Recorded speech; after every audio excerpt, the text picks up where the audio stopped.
खंबे को मैं तार बना दूं, मोटरसाइकिल को मैं कार बना दूं। ये तो मोदी जी ने हम लोग को रोका था। बांग्लादेश का पूरा पाकिस्तान में अपना सरकार बना दो। रहने से कैसा कैसा वीडियो आ रहा है, लगातार हिंदुओं वहाँ पर जो है प्राइवेट पार्ट को देख के काटा जा रहा है, मारा जा रहा है। अभी भी वक्त है, समझिए। आप कहीं देख लीजिए, सन 1947 में पाकिस्तान बना, वहाँ पे भी हिंदुओं का शोषण होता है, बांग्लादेश में भी होता है, अफगानिस्तान में भी होता है। यही घटना अगर वहाँ पे किसी मुस्लिम के साथ हुआ होता तब तक के समझिए तो पूरा विपक्ष जो है ना रोड पर उतर जाती, कैंडल लेके उतर जाती, हाय तौबा करने लगती। बांग्लादेश को अगर 24 घंटे की मोहलत मिल गई ना, 110 करोड़ हिंदू अगर 55 करोड़ भी अगर जिस दिन टीका लगा के बांग्लादेश में घुस गए ना, उस दिन बांग्लादेश के बेटों को सिलेंडर करना होगा, सब जड़ से खत्म हो जाएगा बांग्लादेश। और हम तो कहते कि माताओं बहनों को मैं कहना चाहता हूँ, अब केवल मीरा बाई बन के मत रहिए, आप लक्ष्मी बाई बनना सीखिए। कहते हैं और ये उसूल ईमानदारी ये कुछ नहीं होता है। सर्वाइव करने के लिए जो जरूरी हो वही उसूल है। मिर्जापुर 3 का डायलॉग है ये। वो जो कहते हैं उन पे मत जाइए, पर हाँ आज तो आप हिंदू के नाम पे वोट लेते हैं ना इस देश में, तो हिंदू को बचाइए, तो बचाइए। और नहीं बचाइएगा तो बड़े मन से आके बोलिए मैं भी विफल हूँ। मैं अवतार लूंगा और सारे पापियों को नाश करूंगा। बांग्लादेश जो हमारा बेटा है, बांग्लादेश हमारे बेटा है, हमारी इंदिरा गांधी जी ने उसको पैदा की थी बांग्लादेश को। बांग्लादेश की क्या औकात है? हम तो कहते हैं मोदी जी से भी मेरी नाराजगी है। पता है क्या, सबसे पहले जो 120 करोड़ रुपया जो बांग्लादेश को विकास में लगाने के लिए लिया गया था, उसको वापस लिया जाए बांग्लादेश के विकास में। और बता रहे हैं, बांग्लादेश को अगर 24 घंटे की मोहलत मिल गई ना, 110 करोड़ हिंदू अगर 55 करोड़ भी अगर जिस दिन टीका लगा के बांग्लादेश में घुस गए ना, उस दिन बांग्लादेश के बेटों को सिलेंडर करना होगा, सब जड़ से खत्म हो जाएगा बांग्लादेश। और हम तो कहते हैं साले अपने में लड़ो, मर जाओ, अपने में लड़ो, पाकिस्तान लड़ो, बांग्लादेश लड़ो, कोई दिक्कत नहीं है। वहां से जो हीरा है उसको निकालिए और बाकी कोयले के खजाना जो है उसको छोड़ दीजिए।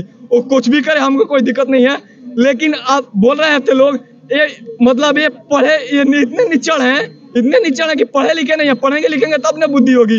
बोल रहे थे कि आरक्षण खत्म करने के लिए वहाँ पे आरक्षण लेने के लिए हो रहा है। भाई जब हमारा देश रहेगा तभी ना हम आरक्षण लेंगे। देश अगर नहीं रहेगा, देश को अगर हम खत्म कर देंगे तो आरक्षण कैसे लेंगे, आप बताइए। और आप कहीं देख लीजिए, सन 1947 में पाकिस्तान बना, वहाँ पे भी हिंदुओं का शोषण होता है, बांग्लादेश में भी होता है, अफगानिस्तान में भी होता है। कहीं से पता है हम लोग का शोषण क्यों होता है? इतिहास गवाह है, जिस कम्युनिटी ने, जिस समुदाय ने इतिहास के घटनाओं से सीख लेकर आगे नहीं बढ़ाया और संभला नहीं है, उस कम्युनिटी के साथ ऐसा हुआ है। अगर यही स्थिति रही है, अगर यही सनातन धर्म अगर जातियों में मतलब विभाजित रहा, तो ऐसा वो दिन दूर नहीं जब भारत में भी ऐसा देखने को मिलेगा। क्या कहोगे तुम? सबसे पहले तो ये जो घटना हो रही है बांग्लादेश में बहुत ही दुर्भाग्यपूर्ण है। अब विपक्षी कहाँ मर गए भाई? जब फिलिस्तीन और इजराइल में लड़ाई हो रहा था, जय फिलिस्तीन कह रहे थे, अब क्यों नहीं कह रहे हैं जय बांग्लादेशी, जय बांग्लादेश? मोदी जी से भी नाराजगी है कि 56 इंच की सीना कहते हैं। हमारे हिंदू भाइयों के साथ और बहनों के साथ अत्याचार हो रहा है, वहाँ से वीडियो आ रही है, फिर भी कोई एक्शन नहीं है। क्या भाई, इसी के लिए आपको सदन में चुन के तीसरी बार प्रधानमंत्री बनाए थे कि दूसरे देश में अत्याचार होते रहेगा और हम सुनते रहेंगे? बात यहाँ देश की है, बात यहाँ धर्म की है। जब धर्म की बात आएगी, क्योंकि वहाँ पर हिंदू जो है अल्पसंख्यक है, अगर यही घटना अगर वहाँ पे किसी मुस्लिम के साथ हुआ होता तब तक के समझिए तो पूरा विपक्ष जो है ना रोड पर उतर जाती, कैंडल लेके उतर जाती, हाय तौबा करने लगती। अभी देखे है ना, सलमान खुर्शीद जो कांग्रेस के नेता है, क्या कहते हैं कि पानी जो बाल्टी में जो है पानी भर गया है, लेकिन उनको पता नहीं है पानी जो भरता है ना, नल का स्विच जो है ना हिंदुओं के पास ही है। याद रखिएगा हमेशा इस बात को। और वहाँ पर इतना तनाशा है, कोई वहाँ पर तनाशा ही नहीं था। वहाँ पर जब आरक्षण की बात हो रही है तो बताइए ना, जो मतलब वुमेन गवर्नमेंट्स होता है, क्या अगर आरक्षण पे अगर बात होती तो आप सिर्फ हिंदुओं पे ही अत्याचार करते? वही तो बोल रहे हैं ना। अरे मतलब आप कहते हैं कि इस्लाम मतलब होता है कि मतलब महिलाओं का सम्मान करना है, ये क्या बात है भाई? महिला को जो मतलब जो होता है मतलब गवर्नमेंट्स, उसको लेके आप ऐसे करो, वो कैसा है स्टूडेंट? भाई स्टूडेंट का मतलब होता है कि आप किसी चीज को लेके दिखाइए, उसको प्रदर्शन कीजिए। स्टूडेंट का मतलब होता है पढ़ाई और लिखाई होता है, उसका मतलब ये नहीं होता कि आप हिंसा कीजिए। देख रहे हैं ना वहाँ से कैसा कैसा वीडियो आ रहा है। लगातार हिंदुओं वहाँ पर जो है प्राइवेट पार्ट को देख के काटा जा रहा है, मारा जा रहा है। अभी भी वक्त है, समझिए, नहीं तो जो बांग्लादेश में हो रहा ना बहुत जल्दी हिंदुस्तान में होने वाला है। मोदी जी क्या करें? अरे मोदी जी भी लगता है कि पता नहीं क्या कर रहे हैं। मोदी जी का 36 इंच का सीना खाली है, जाके 56 इंच उनको का सीना 10 है। कर दे तना मर्द के मोल है, 10 करने के लिए नहीं है। खाली कहेंगे कि ऐसे ऐसे आप भी कह रहे कि वहाँ ऐसे बांग्लादेश में रहा, तो मोदी जी क्या कर रहे हैं? खटखटा के देख रहे हैं, देखने से नहीं होगा। उनको पहले उनको उसको उड़ा दे।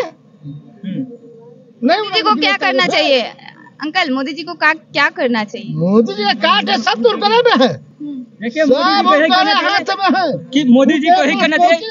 एक मिनट मोदी जी को यही करना चाहिए कि जितने भी मतलब वहाँ पर 24 घंटा के लिए बस फोर्स साइड कर दे, बाकी जो है हम सनातनियों जो है देख लेंगे बस बांग्लादेश को। हम लोग देखने के लिए तैयार है। मोदी है ना, मोदी मोदी है ना, कोई मुद्दा है जैसे मोदी है ना, मोदी का है, तो मोदी जी क्या कर रहे हैं? मोदी जी अपना अरे वही तो बात है कि मोदी जी अभी रोक के हम लोग रखे हैं। अरे सुन लीजिएगा बात, अरे सुनिएगा बात। खंबे को मैं तार बना दूं, मोटरसाइकिल को मैं कार बना दूं, ये तो मोदी जी ने हम लोग को रोका है ना। तो बांग्लादेश का पूरा पाकिस्तान में अपना सरकार बना दूं। मोदी जी खाली हम लोग को छोड़ देना। अरे ऐसे ये लोग क्या हम बोले, ये लोग बांग्लादेशियों को सपोर्ट करने वाला आदमी है साहब, आप कुछ नहीं करेगा, खाली हम लोग को छोड़ दिए ना। अरे ज्यादा हम नहीं कहेंगे।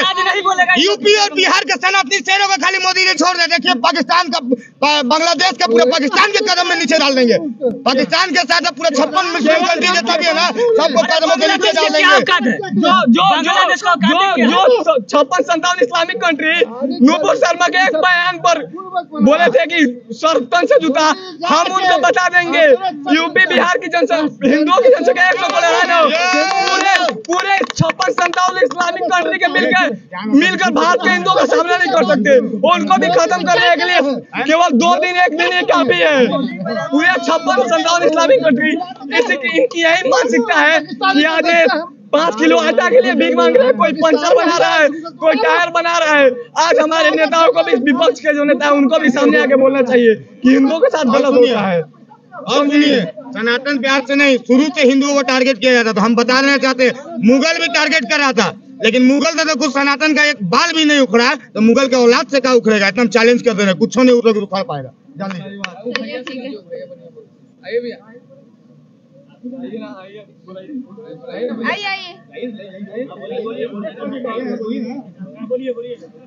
अभी जो बांग्लादेश में हिंदुओं पे अत्याचार हो रहा है, हमले हो रहे हैं, तो इस पे आपको आप मतलब क्या कहना चाहेंगे? और भारत सरकार को इस पे कुछ एक्शन लेना चाहिए?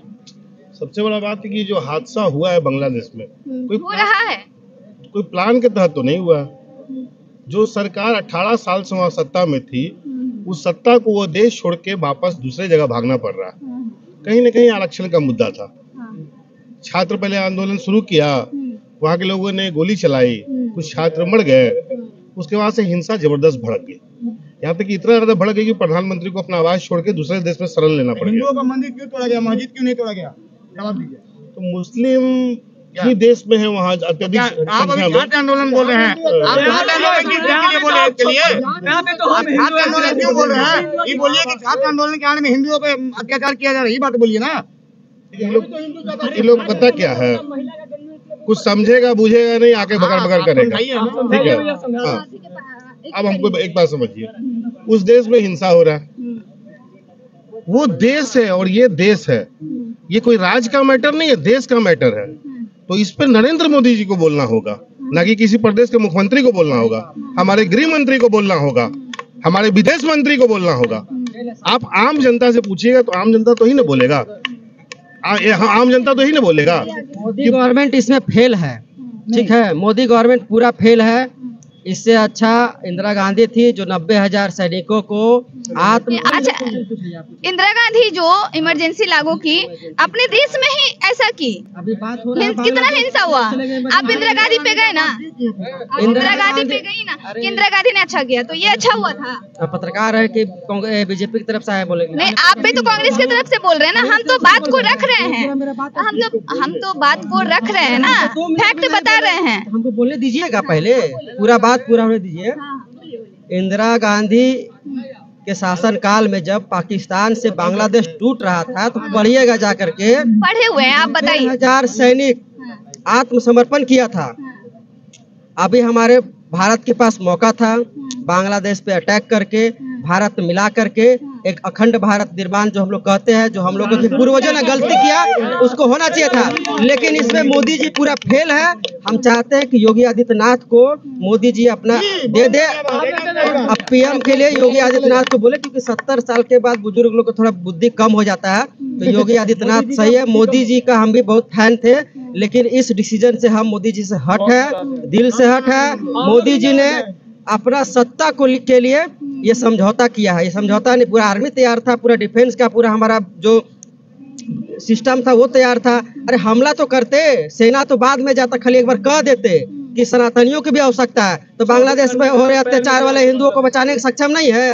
खुद हम लोग चले जाते, कुछ नहीं होता, मर जाते, लेकिन ये खुशी होता ना कि हम अपने सनातन धर्म पे जो वहाँ पे छात्र आंदोलन के आड़ में चड्डी चुरा रहा है, मछली चुरा रहा है, ये सब चोरी कर रहा है, उससे तो कम से कम लड़ते। और आज आपको बता देते हैं, बांग्लादेश से एक सुखद खबर आया कि सनातनी अब रोड पे उतर गए हैं, महिलाओं के हाथ में तलवार है, माँ दुर्गा का रूप वो लोग ले चुकी है। अब कितना भी लोग उसको काफिर समझ कुछ भी करे, कुछ नहीं होने वाला है। हम बस यही आपके चैनल के माध्यम से अपील करते हैं, अगर वीडियो वायरल होता होगा तो जो देख रहा है वायरल कर दीजिए। मोदी जी आपसे बहुत प्यार था, लेकिन इस डिसीजन में आप फेल हो गए हैं। पूरा हमारा सरकार पूरा फेल है। एस जयशंकर सिंह बोलते हैं कि वहाँ पे बांग्लादेश की शेख हसीना ने फ्यू मिनट्स में हमसे अपॉइंटमेंट लिया कि आप भारत में आना चाहते हैं। अरे भैया, आपने बुला लिया, मेहमान को बुला लिया, तो वो बांग्लादेश के शेख हसीना तो ऑफर दी है कि आप बांग्लादेश को कब्जा कीजिए, भारत में इसको शामिल कीजिए, बना दीजिए बांग्लादेश का, उसको बांग्लादेश को शामिल करके उसको कहीं का उसको मुख्यमंत्री बना दीजिए, बांग्लादेश को बंगाल में शामिल कर दीजिए, शेख हसीना को मुख्यमंत्री बना दीजिए। ये हमारे भारत के लिए विजय का बात था। अब भारत कमजोर है, भारत भी संपन्न है सेना के मामले में। अगर बात करें तो रूस और अमेरिका के बाद भारत आता है जिसके पास सेना संपन्न है। ये सब चीज सुनिएगा नहीं। इंदिरा गांधी का जरा सा तारीफ कर दी तो आपको लगा कि बीजेपी का विरोधी है, और आपको नहीं, हमको वो नहीं लगा। जो बात है आप सुन सकते हैं ना, जो गलत है वो तो गलत है ना। गांधी सही की तो सही नहीं बोलेंगे, जो जहाँ पे गलत की वो भी तो बोलेंगे, जहाँ पे गलत की वहाँ पे भी बोलेंगे, गलत वही बात वो भी बोलेंगे। हम इमरजेंसी का बात नहीं ना किए थे कि आप तुरंत सवाल सुन के। इंदिरा गांधी का नाम इमरजेंसी है, 90,000 सैनिक आत्मसमर्पण किया, ये इंदिरा गांधी की काबिलियत नहीं दिख रहा। इंदिरा गांधी 90,000 सैनिक को आत्मसमर्पण, 90,000 सैनिक समझ में आ रहा है आपको? 90,000 सैनिक ऐसे कर दिया भारत के सैनिक के सामने, हथियार जोड़ के बैठ गया घुटनों के बल नीचे। हमारा भारतीय फौज का सीना कितना गर्व से ऊंचा हो गया था। यही दिखाने का मौका था। आज बांग्लादेश पे अटैक करते और उसके बाद शामिल करते, उसके बाद अखंड भारत का एक पहला मुहिम शुरू होता, और इसके बाद पाकिस्तान बिलबिलाता जरूर, क्योंकि पाकिस्तान को अब खुशी हो रहा, साथ में लगे हाथ पाकिस्तानों को ले आते। अब बाकी बात, कुछ लोग कहता है कि वहाँ पे कई मुस्लिम लोग हैं जो ऐसे, अरे भैया योगी जी को प्रधानमंत्री बनाया जाएगा तब ये सब होगा। योगी जी प्रधानमंत्री बनेगा तो कोई नहीं बिलबिलाएगा, यूपी जाके देख लीजिए। योगी जी को प्रधानमंत्री बनना चाहिए। देखा आपने कि यहाँ तक की मीटिंग की गई सत्ता पक्ष की तरफ से भी, उसमें विपक्ष के भी लोग शामिल हुए बांग्लादेश के मैटर पे। लेकिन अफसोस और दुख की बात हमारे लिए ये है कि उस मीटिंग से क्या निकला ये किसी को नहीं पता। जो नरेंद्र मोदी जी एक छोटा छोटा चीज को भी आके जनता के सामने, देश के सामने उसका श्रेय लेते हैं, पर आज तक कभी एक शब्द नहीं बोले। दूसरा क्या है प्रॉब्लम, आज पहली बार हो रहा है कि इस देश में या किसी भी देश में कोई कार्य हो रहा है तो उसका श्रेय लेने के लिए नरेंद्र मोदी जी हैं। अगर विफलता आ गया तो रेल मंत्री आज भाषण दे रहा है, विदेश मंत्री भाषण दे रहा है, शिक्षा मिनिस्टर भाषण दे रहा है, लेकिन 10 साल में मोदी जी इस देश में कुछ भी हुआ अच्छा तो आप आए अकेले खुले मन से उसका क्रेडिट लेने। तो आज ये अगर नाकामी है तो ये आपकी नाकामी है और इसको स्वीकार कीजिए, क्योंकि अगर हमारे आसपास के पड़ोस में कुछ भी होता है उसका नुकसान हमारे देश को होगा, हमारी जनता को होगा। अगर 1 रुपये का भी अगर बोझ पड़ता है तो जनता पे पड़ेगा मेरी भाई, कोई सरकार पे नहीं पड़ेगा। तो ये शर्म की बात है और जल्दी से सरकार एक्शन ले और सब लोग साथ है। कोई इसमें विपक्ष राजनीति नहीं कर रहा है आपसे, विपक्ष साथ बैठ के आपको बात कर रहा है, लेकिन सरकार का एक भी जवाब नहीं आया। क्या आप केवल हिंदू के नाम पे इस देश में वोट लीजिएगा और बगल पड़ोसी देश में हिंदू मारा जा रहा है उस पर कोई एक्शन नहीं लीजिएगा? ये शर्म की बात है। सर एक बात और बताते हैं, अभी जो वहाँ का प्रधानमंत्री बना है अंतरिम सरकार में, अरे बन गया है यार, अपडेट शपथ ले लिया, कल ही लिया। उसका बयान आया है थोड़ा देर पहले कि भारत हमारे आंतरिक मामलों में हस्तक्षेप कर रहा है। अब देखिए, आप जिसको बधाई दे रहे हैं वही आपको उल्टा चोर कुतवार को काट रहा है। आप उसको सोच रहे हैं मीठा मीठा बोल के प्यार करेंगे। अरे साला प्यार से नहीं मानेगा, औलाद से मानेगा। और जब घी नहीं निकलता है तो उंगली टेढ़ा करना पड़ता है, और टेढ़ा करना मोदी जी भूल गए हैं। अरे पुलवामा अटैक हुआ तो कैसे घर में घुस के मारे आप? 370 हटा, इतना बड़ा लिए 56 इंच का सीना था, कहाँ 56 इंच का सीना फेल हो गया? अब तो फट्टू लिखा बन गए हैं। बस एक बात और बोलूंगा, मोदी जी जब बांग्लादेश में शेख हसीना को वोट का जरूरत था तो आप खुले मन से स्टेटमेंट देते हैं कि बांग्लादेश की आजादी में मैंने भी लड़ाई लड़ी है, मैं भी जेल गया हूँ, कोई देखा नहीं। वो जो भी बोलते हैं लोग देखता ही नहीं है। यहाँ तक कि अफसोस की बात है कि जिस यूनिवर्सिटी से वो पढ़े हैं आज तक कोई एक दोस्त नहीं मिला। तो वो जो कहते हैं उन पे मत जाइए, पर हाँ आज तो आप हिंदू के नाम पे वोट लेते हैं ना इस देश में, तो हिंदू को बचाइए, तो बचाइए। और नहीं बचाइएगा तो बड़े मन से आके बोलिए मैं भी विफल हूँ, तो यहाँ की जनता ठोस कदम उठाएगी। घुस जाएंगे हम लोग, आ जाइए जनता के सामने बोलिए, तो बोलेंगे कि देखिए अब क्या बोलेंगे, इंटरनेशनल लेवल पे इंडिया का साख गिर जाएगा। कोई भी ऐसा नहीं बोल सकता, तो मोदी जी जब नहीं बोल सकता है तो क्रेडिट मत लिया कीजिए। जहाँ शर्म की अभी आपने इनसे पूछा ना, इंदिरा गांधी ने जहाँ अच्छा किया वहां बोलिएगा अच्छा किया। हाँ इमरजेंसी इस देश के लिए गलत था। इंदिरा गांधी खुद 3 बार माफी मांग चुकी है, इस पे 3 बार माफी मांगी है वो, मैंने गलत किया, उसके बाद फिर सत्ता में आई। गलती एक्सेप्ट करने में कुछ जाता नहीं है मोदी जी, आप भी कीजिए।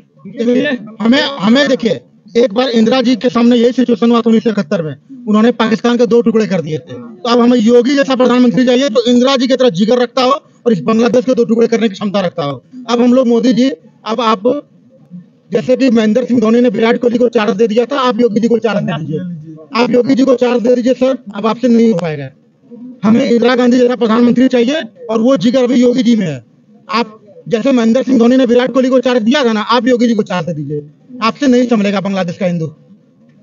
और अंतिम मेरा उपदेश बांग्लादेश को हिंदुओं का है, अगर तुम पे कोई हमला करने आता है तो तुम शिवाजी महाराज के वंशज हो, तुम महारानी लक्ष्मीबाई के वंशज हो। तुम प्राण के भीख मत मांगो, हम लोग प्राण भीख मांग के जीने के लिए नहीं है। जहाँ देखो वहाँ पे बांग्लादेश में मुसलमानों को वहीं पे मारो, वहीं पे काटो। बांग्लादेश की माताओं बहनों को मैं कहना चाहता हूँ, अब केवल मीराबाई बन के मत रहिए, आप लक्ष्मीबाई बनना सीखिए। कहते हैं और ये उसूल ईमानदारी ये कुछ नहीं होता है, सर्वाइव करने के लिए जो जरूरी हो वही उसूल है। मिर्जापुर 3 का डायलॉग है ये। अगर हमारे पड़ोसी मुल्क में जनता को सताया जाता है, उस पर किसी तरह का आक्रमण किया जाता है, तो पड़ोसी होने के नाते हमारा फर्ज बनता है कि उस देश में घुस के हम उन लोगों को बचाएं। तो गैर है, उसको बचाने का अधिकार हमारे पास है, पर आज तो हमारे हिंदू भाई बहन मर रहे हैं, इसको कौन बचाएगा? इसका अधिकार किसके पास है? शर्म आना चाहिए बीजेपी गवर्नमेंट को, जो आज ये हाल हो रहा है। भैया अगर श्रीलंका में आपको पता होगा, राजीव गांधी घुस के बोले थे कि मैं मदद करूंगा आपका, आप पे 1 इंच आंच नहीं आने दूंगा। शर्म आता है जिसने कोस के आज तीसरे क्रम से राज कर रहे हैं, आप शर्म आता है मोदी जी? कह देने से 56 इंच नहीं हो जाता है छाती, दिखाना पड़ता है। अगर आपके कहने से रशिया यूक्रेन का युद्ध रुक सकता है तो बांग्लादेश में हिंदुओं का नरसंहार भी रुक सकता है। अगर नहीं रुक सकते हैं तो योगी जी को दे दीजिए या खुद प्रधानमंत्री पद से इस्तीफा दे दीजिए। बंगाल हमारा हिस्सा है, यदि नजायज करेगा तो हम उसको अपने हिस्से पे मिला लेंगे, इंडिया में मिला लेंगे। ये बीजेपी को दिया हम मेरे तरफ से। ठीक है, तो आपने सुना कि लोगों का क्या है इसमें। जो बीजेपी सरकार है, मतलब नरेंद्र मोदी को इस पे कोई ना कोई एक्शन जरूर लेना चाहिए, क्योंकि बहुत अत्याचार हो रहा है हिंदुओं पे बांग्लादेश में। फिलहाल आप इस मुद्दे पे क्या सोचते हैं, हमें कमेंट के जरिए जरूर बताएं। धन्यवाद।